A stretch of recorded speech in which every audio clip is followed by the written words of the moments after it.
പത്തി വിടർത്തി നിൽക്കുന്ന മൂർഖൻ പാമ്പിനെ കണ്ടാൽ പേടിക്കാത്തവരായി ആരുമുണ്ടാകില്ല. എന്നാൽ മദ്യലഹരിയിൽ ചിലർ പാമ്പിനെ ഉപദ്രവിക്കുന്നതും അതിനൊപ്പം കളിക്കുന്നതുമായ നിരവധി വീഡിയോകൾ പുറത്തു വന്നിട്ടുമുണ്ട്. എന്നാൽ മദ്യലഹരിയിലായ ഒരാൾ ഒരു മൂർഖൻ പാമ്പുമായി സല്ലപിക്കുന്ന വീഡിയോയാണ് ഇപ്പോൾ സോഷ്യൽ മീഡിയയിൽ വൈറലായിരിക്കുന്നത്.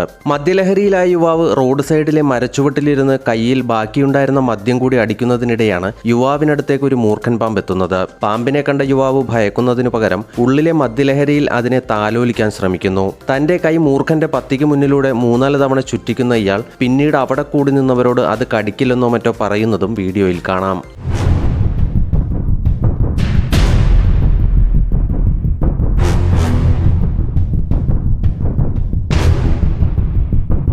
പത്തി വിടർത്തി നിൽക്കുന്ന പാമ്പിനോട് യുവാവ് എന്തൊക്കെയോ സംസാരിക്കുകയും അവിടെ നിന്ന് പോകാനും ആവശ്യപ്പെടുന്നുണ്ട്. എന്നാൽ പാമ്പ് അവിടെ തന്നെ നിൽക്കുന്ന കാഴ്ചയാണ് കാണാൻ സാധിക്കുക. പത്തിയിൽ കൈവച്ച് കൊത്താനായി പ്രകോപിപ്പിക്കുകയും ചെയ്തെങ്കിലും പാമ്പ് ആക്രമിക്കാൻ തയ്യാറാകാത്തതും കാണുന്നവരിൽ അത്ഭുതമുളവാക്കുന്നതാണ്. ആന്ധ്രാപ്രദേശിലെ സത്യസായി ജില്ലയിലെ കതിരിയിൽ നിന്നുള്ള നാഗരാജു എന്ന യുവാവാണ് വീഡിയോയിലുള്ളത്. കാക്കി വെങ്കിടേഷ് എന്ന ഇൻസ്റ്റഗ്രാം അക്കൗണ്ടിലാണ് ഈ വീഡിയോ പങ്കുവച്ചിരിക്കുന്നത്. ലക്ഷക്കണക്കിന് ആളുകളാണ് ഈ വീഡിയോ ഇതിനോടകം കണ്ടു കഴിഞ്ഞത്. വീഡിയോയ്ക്ക് താഴെ യുവാവിന്റെ ധൈര്യത്തെ പ്രശംസിച്ചും തമാശ രൂപേണയും നിരവധി കമന്റുകളും വന്നിട്ടുണ്ട്.